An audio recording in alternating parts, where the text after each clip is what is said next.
पहला सवाल मैं महाराज जी आपसे ही करूंगा। समय बहुत कम है, गागर में सागर भरना है, ये समझ लीजिए। बिल्कुल। बहुत सम्मानित हमारे अतिथि आए हुए हैं, और लेकिन आज सुबह से हम जिन सवालों की चर्चा कर रहे हैं वो बार बार फिर लौटकर पर्यटन से जुड़ी दुश्वारियों पे आ जाते हैं। पहला ही सवाल मैं आपसे दुश्वारियों पे करूं, वे अच्छा तो नहीं लगता, लेकिन चूंकि समाधान आप ही को सुझाने हैं तो ये पूछना ज़रूरी है अगले 25 साल पर आने से पहले कि पिछले 23 साल की यात्रा, जिसमें एक बहुत बड़ा विवादी स्वर अगर हम वीणा के रूपक को आगे ले जाएं, केदारनाथ आपदा थी। और केदारनाथ आपदा का जो उसके कारण थे वो हम सब जानते हैं। सवाल ये है कि पर्यटन नीति पिछली 2018 में आई थी और हाल ही में वो आई है, पूरे 5 साल के विलंब के बाद, लेकिन अगले 25 वर्ष में वो टॉप 3 चीज़ें, क्योंकि समय बहुत कम है, वो क्या हैं जो आश्वासन आप पर्यटकों को, इंडस्ट्री को जो पर्यटन से जुड़ी है या होटल इंडस्ट्री को, वो क्या देना चाहेंगे? अगले 25 साल की पर्यटन नीति की 3 सबसे अहम बातें। सबसे पहले तो मैं आप सबका अभिनंदन करता हूं। आप यहां पर संवाद कार्यक्रम में आप सब लोग सम्मिलित हुए और ये बड़ी अहम चर्चा अमर उजाला ने यहाँ पर संवाद के रूप में रखी है, और इसमें उद्योग भी है, पर्यटन भी है, और पर्यटन भी अपने आप में एक उद्योग है। आपने 2013 त्रासदी की बात कही, और निश्चित रूप में उस समय की जो सरकार थी उनको हमारे ग्लेशियर्स के बारे में, हमारे जो तालाब बने हुए हैं, चोराबाड़ी ग्लेशियर हो गया, और जितने भी तालाब जैसे मानसरोवर है, राक्षस ताल है, और भी सहस्त्र ताल हैं, ये सबकी एक मॉनिटरिंग करनी चाहिए थी कि अगर ग्लोबल वार्मिंग हो रही है और ये तालाब अगर स्पिल होते हैं या टूटते हैं या ग्लेशियर का पिघलना बढ़ जाता है, एक्सेलरेट हो जाता है, तो हमारी नदियों पर क्या प्रभाव पड़ेगा। तो इसकी स्टडी उस समय नहीं हुई। हम लोगों ने अब इसकी स्टडी कराई है और हमने सैटेलाइट के माध्यम से फोटोग्राफ्स भी लिए हैं कि भाई कहाँ क्या हो रहा है, क्योंकि इसका अध्ययन करना बहुत ज़रूरी है। और भारत में ही नहीं, ये अन्य देशों के अंदर भी यही हुआ कि रिवर के जो सोर्सेज थे वो सब के सब स्पिल ओवर हुए और वहाँ पर बड़ी त्रासदी हुई है। इसके बाद क्या हुआ कि लोगों में डर छा गया, और आपने देखा कि एक शंकर भगवान की एक मूर्ति थी ऋषिकेश के अंदर जो पानी में डूब गई, और उसी को बार बार दिखाया जाता था, और लोगों को लगा कि साहब ऋषिकेश डूब गया है, हरिद्वार डूब गया है, मसूरी डूब गया है, नैनीताल डूब गया है, ऐसी लोगों की धारणा बन गई। निश्चित रूप में जब हमारी सरकार आई और माननीय प्रधानमंत्री जी जब केदारनाथ पहुंचे तो लोगों को पता चला नहीं भाई ये सब सुरक्षित है, और हम लोगों ने एक मैसेज दिया, और माननीय प्रधानमंत्री जी स्वयं वहां पर एक गुफा के अंदर बैठ के उन्होंने तपस्या की, वहां पर साधना की, तो वो भी अपने आप में एक टूरिज्म के माध्यम से बहुत इंपॉर्टेंट स्पॉट बन गया है। आज उसकी काफ़ी लंबी वेटिंग लिस्ट है। तो धीरे धीरे जब प्रधानमंत्री जी बद्रीनाथ केदारनाथ पहुंचे तो लोगों में एक विश्वास पैदा हुआ कि भाई हमारे ये स्थान सुरक्षित हैं, ये पानी में डूबे नहीं हैं, और यहाँ की यात्रा सुरक्षित है।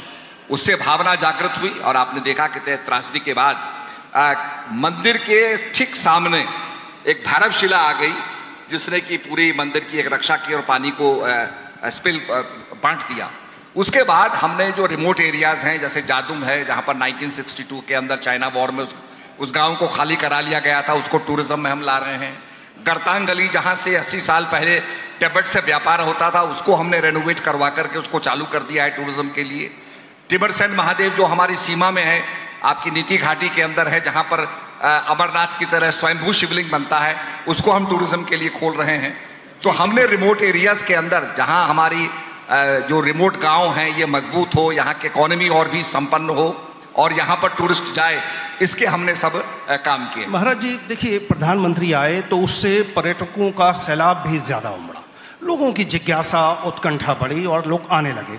लेकिन सवाल वही है, और जिसका मैंने आपसे अनुरोध भी किया कि पर्यटकों के इस सैलाब को थामने के लिए और उन्हें एक सुचारू व्यवस्था देने के लिए जो आगामी, हम अगर टाइम होराइजन की बात करें, 25 साल ना भी करें, अगले 5 साल में जो सबसे बड़ी समस्याएं हैं, जाम, ट्रैफिक जाम, आपने जो कहा बिल्कुल ठीक है, अच्छे होटल्स की व्यवस्था, उसके लिए नई नीति में क्या है?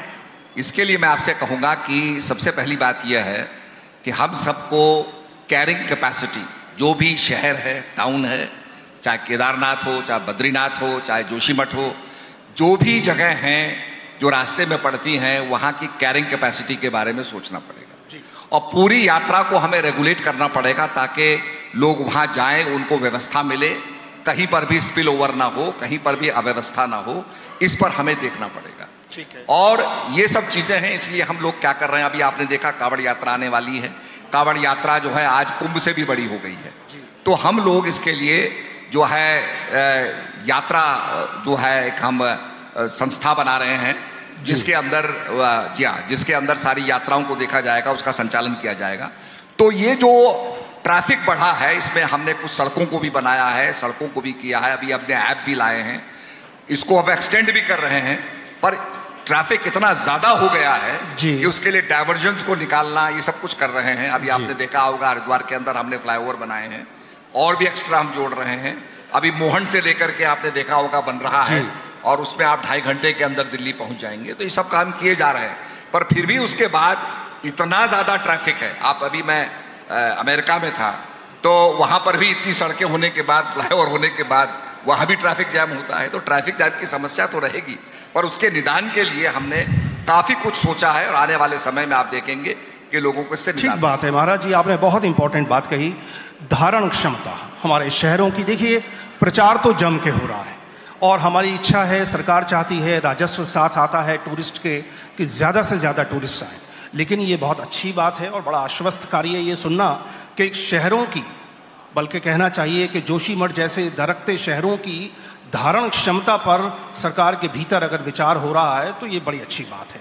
लेकिन जो इंफ्रास्ट्रक्चर डेवलपमेंट है, और यहाँ मैं आमंत्रित करना चाहूँगा सुदीप जी को, इंटरकॉन्टिनेंटल होटल ग्रुप को देखते हैं कि जो गति है इंफ्रास्ट्रक्चर में सुधार की। देखिए सुदीप जी, एक अच्छे मेज़बानी के लिए अच्छे होटल्स होना बहुत ज़रूरी है और हर वर्ग के होटल होना ज़रूरी है। आपका समूह है वो 3 स्टार होटल से भी जुड़ा है और जो महंगे होटल हैं उनसे भी जुड़ा है। तो इंफ्रास्ट्रक्चर की डेवलपमेंट के बारे में जो आश्वासन मंत्री महोदय से आज मिले हैं, उनको लेकर आप क्या सोचते हैं और क्या आपको लगता है कि जो ये सुधार की गति है इंफ्रास्ट्रक्चर, और इंफ्रास्ट्रक्चर में यहाँ हम सब जानते हैं क्या चाहिए हमें, अच्छे रोड्स, पार्किंग, टनल पार्किंग की पीछे बात हुई है, अच्छे होटल भी और सुरक्षित भी। मैं प्रसंगवश बताना चाहूँगा कि उत्तरकाशी, चमोली जैसे जो मेन हमारे ज़िले हैं जहाँ 4 धाम यात्रा का सारा जोर रहता है, वहाँ पर आप जानते हैं कि श्रद्धालुओं की एक के बाद एक मौत हुई है हार्ट अटैक से। लेकिन ये बड़ी दुर्भाग्यपूर्ण स्थिति है कि वहाँ हार्ट स्पेशलिस्ट की भयानक किल्लत है। और ये केवल एक जिले का सच नहीं है, यूँ तो सारे राज्य में बड़ी दिक्कत है, लेकिन इंफ्रास्ट्रक्चर एक आता है जो मेहमान, और देखिए पर्यटन तो सारा यादों का खेल है, हम मेमोरीज कलेक्ट करके ले जाते हैं, तो अच्छी यादें लोग लेकर लौटें, उसके लिए होटल इंडस्ट्री के प्रतिनिधि के रूप में आप क्या कहना चाहेंगे?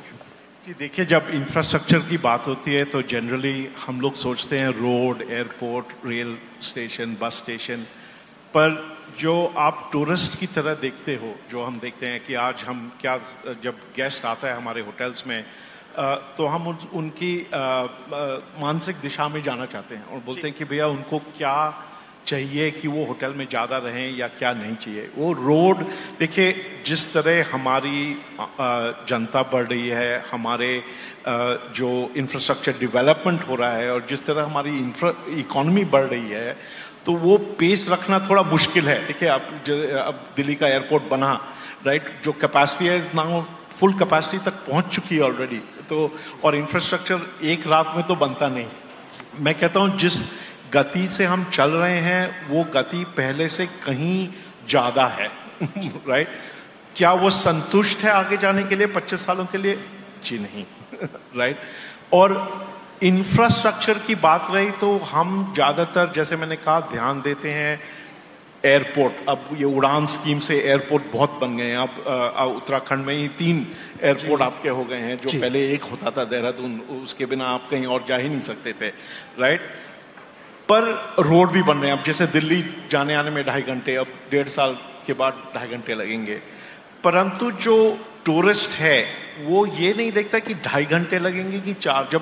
जब अगर कोई मेरे को बोलता है या मैं अपने माता पिताजी को बोलता हूँ जयपुर जाने के लिए, तो सबसे पहले उनके मन में दहशत हो जाती है कि 4 घंटे लगेंगे, आज सुबह चाय मत पीना क्योंकि बाथरूम जाना पड़ेगा, हो सकता है रास्ते में पाँव में दर्द होगा, हम ये नहीं कर सकते, वो नहीं कर, वो 2 दिन पहले से ही शुरू हो जाती है ना।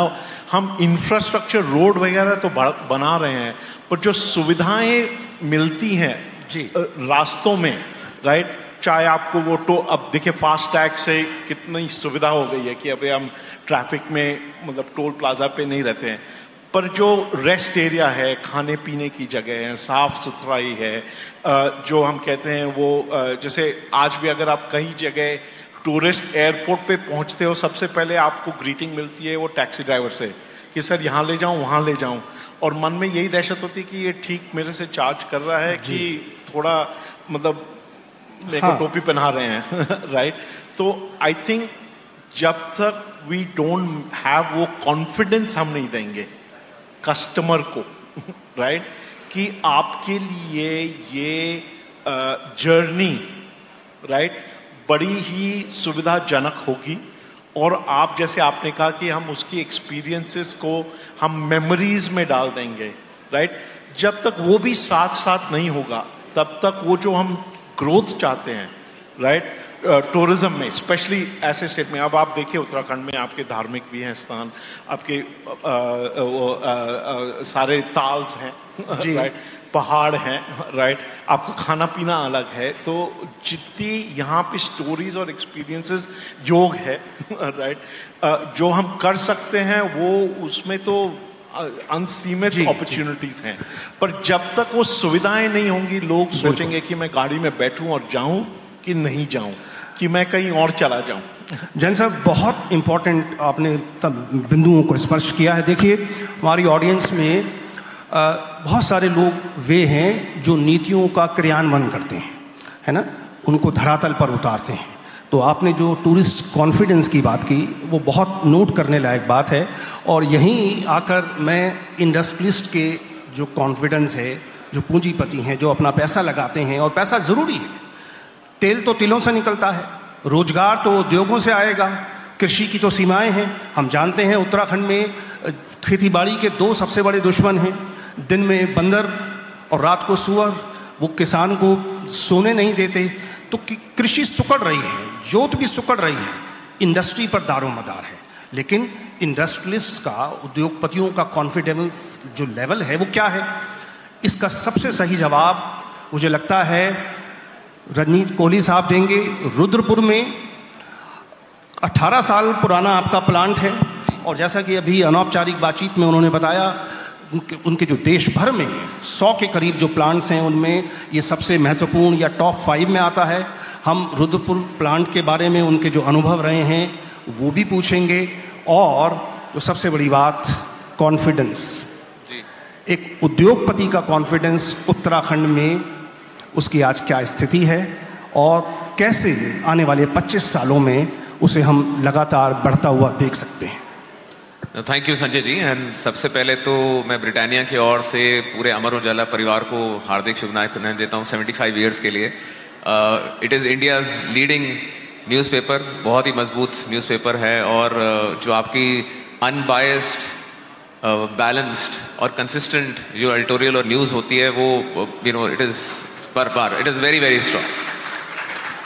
और मैं ये बता सकता हूँ कि इस संवाद में आने के लिए I am very very happy, बहुत खुश हूँ। एक तो हम बेकरी इंडस्ट्री इंडिया की सबसे बड़ी कंपनी चलाते हैं, पर हम सिटी ऑफ बेकरी में, आज देहरादून जो है वो सिटी ऑफ बेकरी है, और मेरे लिए तो देहरादून जो है ससुराल है। My wife is from Rajpur road यहाँ से, और उनका ये कहना था कि आप चाहे देहरादून जा रहे हैं वहाँ से सनराइज के रस्क और लोरा के बिस्कुट जरूर लेके आना। मैं सबसे बड़ी बिस्किट कंपनी चलाता हूँ, पर आपको और रस्क भी है हमारे। देखिए ये तो बड़ी गजब की बात है, देश की इतने बड़े ब्रांड ब्रिटानिया और वो सनराइज और एलोरा के बिस्किट्स तलाशते हैं जी। तो बहुत बहुत मजे की बात आपने बताई। तो हम लोग जो है एज इंडस्ट्रियस प्रेरणा लेते हैं लोकल जहाँ से भी है, जिस तरह से यहाँ स्पेशली देहरादून से तो प्रेरणा है। उत्तराखंड में जैसे आपने बताया कि हमारा जो है 2005 में हमने यहाँ प्लांट लगाया था, 145 करोड़ की कुछ इन्वेस्टमेंट थी। 2000 से लोग ऊपर काम करते हैं, एंड यहाँ से हम लोग जो है 78,000 मेट्रिक टन्स की प्रोडक्शन है, बिस्किट्स की, केक की, रस की। और यहाँ से जो है हमारे जो प्रोडक्ट्स इंडिया में ही नहीं, हम लोग ओवर 80 कंट्रीज में एक्सपोर्ट करते हैं जो है यहाँ उत्तराखंड से। So NutriChoice, good day biscuits, Marie जो है वो सिर्फ इंडिया में ही नहीं जाता है, वो मैं बता सकता हूँ आपको US, कनाडा, अगर आप कहीं जाएंगे, ऑस्ट्रेलिया, न्यूजीलैंड, सब जगह पे आपको यहाँ के प्रोडक्ट मिलेंगे। From a confidence point of view, I think जो इंडिया है, मेरा अपना विश्वास है जो है भारत जो है एक बहुत ही इन्फ्लेक्शन पॉइंट पे है। When I say inflection point, you know, we have the youngest population, we have very strong economy, हमारी इकोनॉमी बहुत है, और हमारी जो पॉलिसीज हैं, जो मैं आज सुबह चीफ मिनिस्टर साहब से सुन रहा था, आपसे सुन रहा हूँ और सबसे सुन रहा हूँ, वेरी वेरी प्रोग्रेसिव। हर आदमी प्रोग्रेस की बात कर रहा है, हर आगे बढ़ने के लिए। तो क्लियरली हम लोग जो है अमृतकाल की तरफ तो डेफिनेटली मूव कर रहे हैं, और मुझे विश्वास है कि कई सेक्टर्स में, एटलीस्ट 25+ सेक्टर्स में India will take a lead for sure. In that aspect your point is very right कि कॉन्फिडेंस जो है इंडस्ट्री को, और हमारे लिए 25 साल का ब्रिटानिया के लिए क्या मायने है, तो हमारा मानना है कि हम जो है पूरी मेड इन इंडिया जो है कंपनी है, और 80+ कंट्रीज में हम जाते हैं। तो अब हम टोटल ग्लोबल फूड कंपनी कैसे बने, सिर्फ बिस्किट्स ही नहीं, रस्क ही नहीं, केक नहीं, एक टोटल ग्लोबल फूड कंपनी क्या करें। In my own mind the strategy that we have, हम लोग इसको बोलते हैं विटामिन 3D।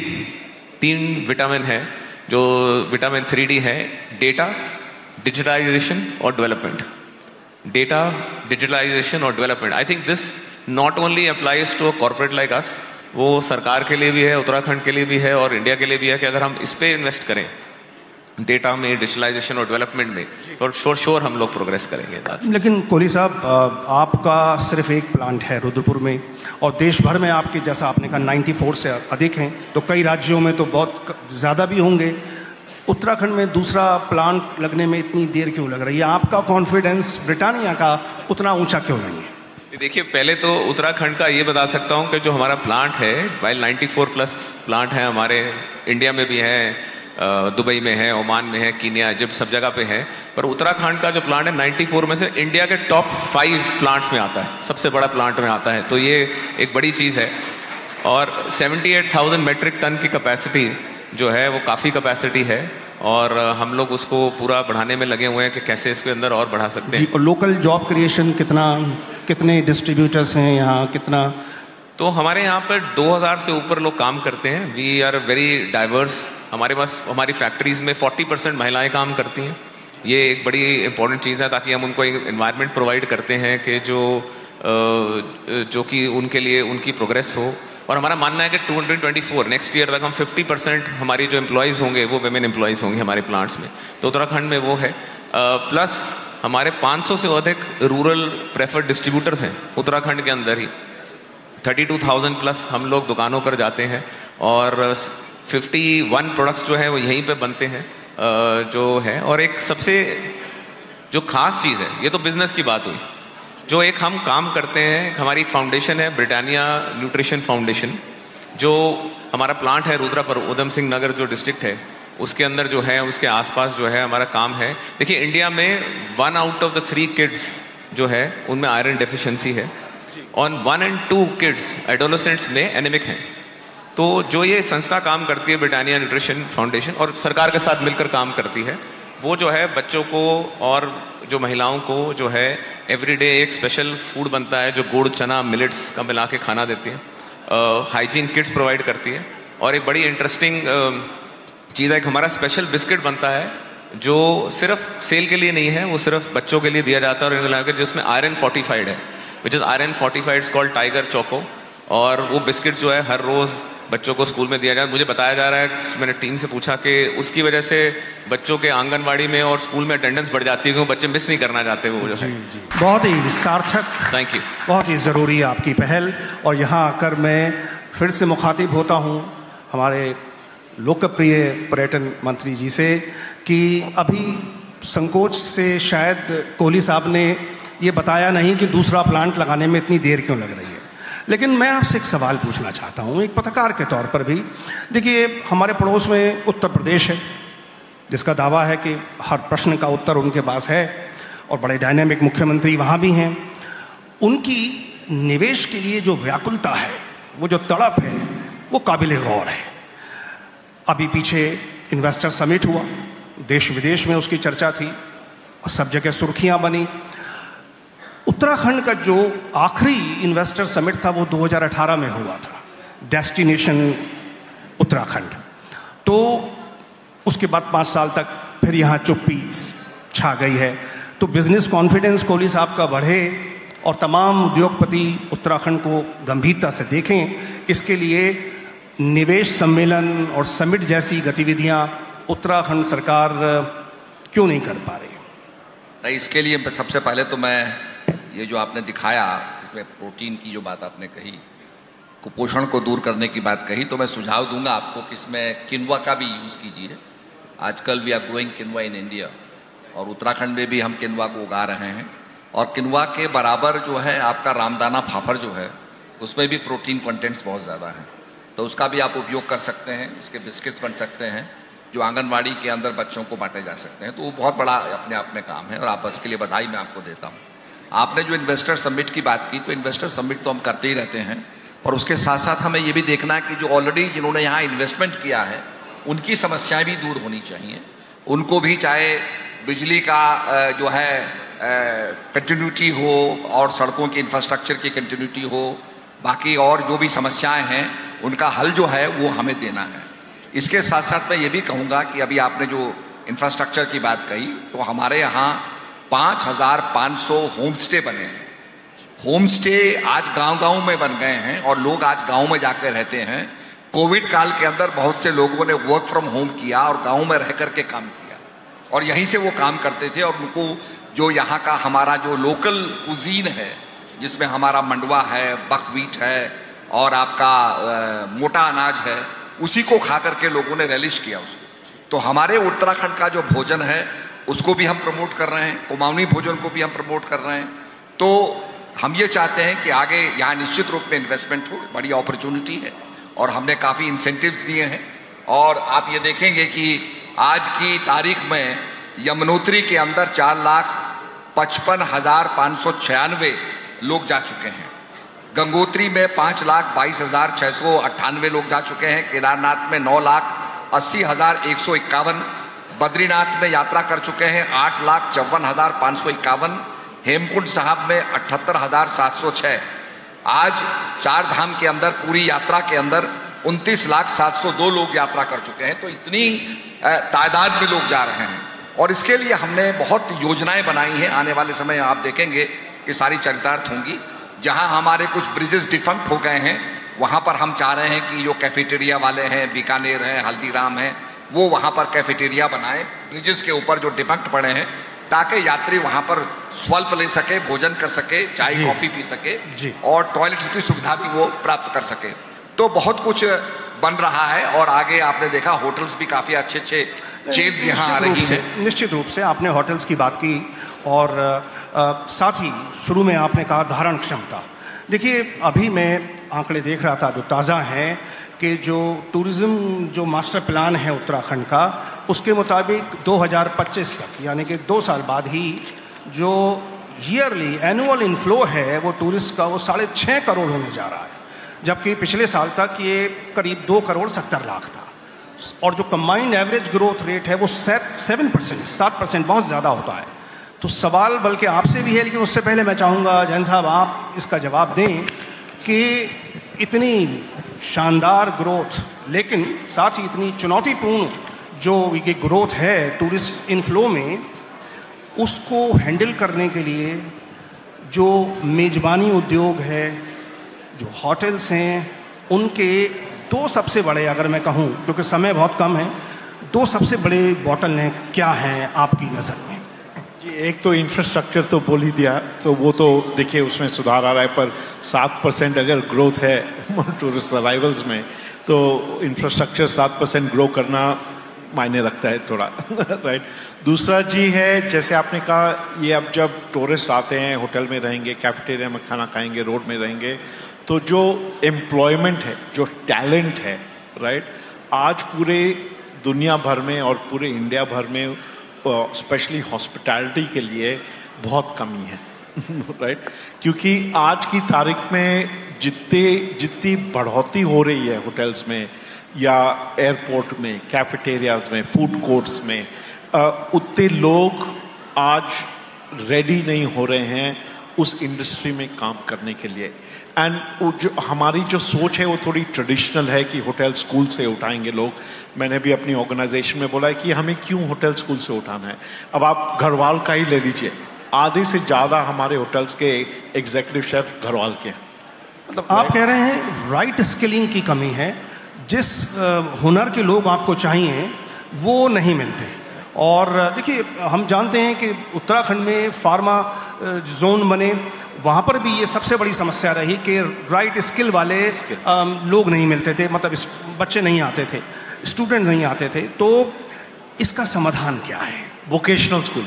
देखिए, आज की तारीख में जैसे मैंने आपको बोला, जो शेफ हैं गढ़वाल के हैं, वो उनकी कला उन्होंने घर पे ही सीखी है अपने दादा या दादी माँ से राइट। उन्होंने स्कूल में नहीं सीखी है। जो आपने बोला है कि देखिए हम रामदाना भी, यहाँ एमरैंथ भी होता है, हमारा बकवीट भी होता है, राइट। अब वो होटल स्कूल में जाएंगे, वो देखेंगे पास्ता और पिज्ज़ा कैसे बनता है, राइट। पर आगे जाके लोगों को लोकल एक्सपीरियंस चाहिए, राइट।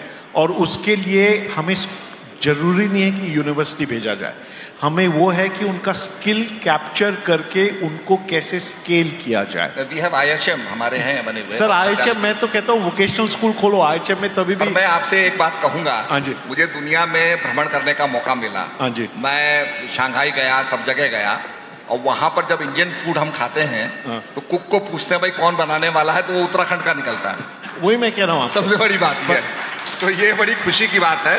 और एक खुशखबरी मैं आपको देना चाहता हूँ। एक हम हरिद्वार के अंदर इंटरनेशनल एयरपोर्ट, जिससे कि आपके न्यूयॉर्क से, लंदन से, सिडनी से और आपकी न्यूजीलैंड से सीधे कनेक्टिविटी हो, जिससे कि लोग योग के लिए, चारधाम यात्रा के लिए और अपने माता पिता की अस्थि विसर्जन के लिए यहाँ सीधे हरिद्वार में आ सकें। क्योंकि जॉली ग्रांट के अंदर कैपेसिटी नहीं है और वो यूनिलैटरल, आपको पता है, एक ही तरफ से उड़ता है, एक ही तरफ से लैंड करता है। माउंटेन्स नजदीक होने से उसकी कैपेसिटी कम है। पर फिर भी आज आपने देखा होगा 28 प्लेन लैंड कर रहे हैं। अपने आप में इस बड़ी उसकी कैपेसिटी हम यूज कर रहे हैं। बाकी आपके हम उसका एक्सपेंशन कर रहे हैं, आपके पिथौरागढ़ के एयरपोर्ट का कर रहे हैं, उसको भी T3 से कनेक्ट करेंगे ताकि आप पूरे हिंदुस्तान से कनेक्ट हो जाएं। तो पूरा प्रयास हो रहा है, हेलीपैड्स बनाए जा रहे हैं और आने वाले समय में आप देखेंगे कि हमारे जो पंचबद्री, पंच केदार हैं, वहाँ पर हेलीपैड्स होंगे। और हम ये चाहेंगे कि आने वाले समय में जो इलीट्स हैं, जिनके पास पैसा है पर समय नहीं है, वो केदारनाथ के साथ साथ 12 ज्योतिर्लिंगों की यात्रा जेट के जरिए, हेलीकॉप्टर के जरिए कर सकें, ऐसा हम संभव करेंगे। बहुत अच्छी योजना है। और इसी के साथ मैं अपने सेकंड लास्ट क्वेश्चन की तरफ आ रहा हूँ, क्योंकि समय कम है। और कोहली साहब, ये आपसे हम पूछना चाहेंगे कि उद्योग वहीं आते हैं जहाँ रिटर्न ऑन इन्वेस्टमेंट होता है ना? तो आपके नज़रिए से अभी जो स्तर है सुविधाओं का, या जो सरकारी सुविधाएं मिलती हैं, एकल खिड़की है और उद्योग मित्र योजना है, और उस सबको मिलाकर देखें तो रिटर्न ऑन इन्वेस्टमेंट अगले 25 साल के होराइजन पर वो कैसी उम्मीद करते हैं आप उत्तराखंड में? ये बहुत अच्छा क्वेश्चन है आपका। एंड देखिए, दो चीज़ें जो चाहिए एज अ इंडस्ट्री हमें, एक तो है कि इंफ्रास्ट्रक्चर आपने बताया है, then skill development, skilled labour जो है, स्किल्ड पीपल जो हैं वो चाहिए।